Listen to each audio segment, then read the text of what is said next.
प्रयागराज के माघ मेले में जहां आस्था का सैलाब उमड़ा है, वहीं भारत सेवा दल बिछड़े हुए लोगों के लिए किसी फरिश्ते से कम नहीं है। पिछले कई सालों से लापता लोगों को उनके परिवार से मिलाने का मिशन चला रहा ये संगठन इस बार भी पूरी मुस्तैदी से डटा हुआ है। देखिए ये रिपोर्ट।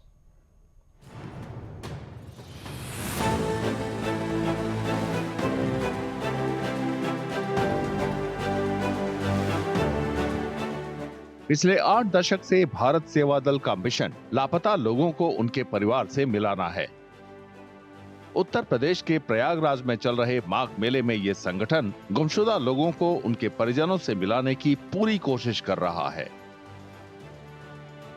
संगठन के अधिकारियों ने बताया कि शनिवार और रविवार को 750 से ज्यादा लोगों को उनके परिवार से मिलाया गया। इस साल के शुरू से अब तक ये संख्या कम से कम 1500 तक पहुंच चुकी है। भोले भटके शिविर भारत सेवा दल का स्थापना हमारे पिता स्वर्गीय पंडित राजा राम तिवारी जी ने किया था 1946 में।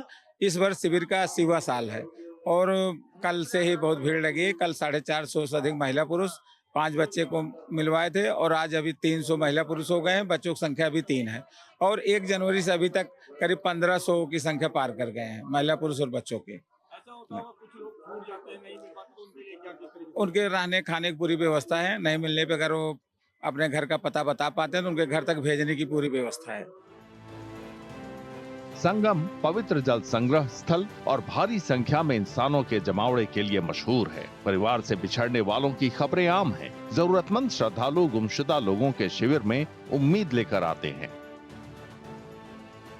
गोरखपुर से हम आए हैं सर। हमारी पत्नी राजमती देवी हमसे बिछुड़ गई हैं और हम उनको तलाश कर रहे हैं उनकी, और अभी तक हमको मिल नहीं पाई हैं।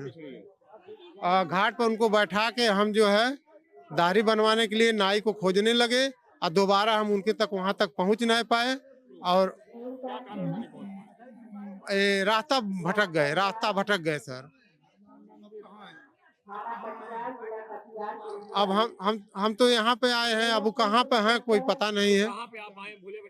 हाँ, भोले भटके शिविर में आए हैं। हाँ, ऐलान से यहाँ से हो रहा है, कंप्लेन लिखवाए हैं। मम्मी खो गई है। वहाँ मंदिर में दर्शन करने के लिए गए थे तो मम्मी बोले थी, हम वहाँ से रिटर्न भी होकर आ गए थे तो मम्मी ने कहा थी तुम जा करके वापसी चप्पल ले करके आओ। तो हम लोग चप्पल लेने गए थे तो फिर रिटर्न आए तो मम्मी वहाँ पर नहीं थी। और कौन था मम्मी?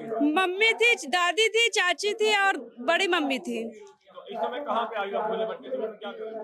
मतलब यही अलाउन कराने आए हैं। 24 घंटे चलने वाले इंसानों और लावारिस सामानों के केंद्रों ने घोषणाओं और सहायता सेवाओं के माध्यम से गुमशुदा और कई परिवारों की झोलियां खुशियों से भरी हैं। ये सिलसिला अब भी जारी है।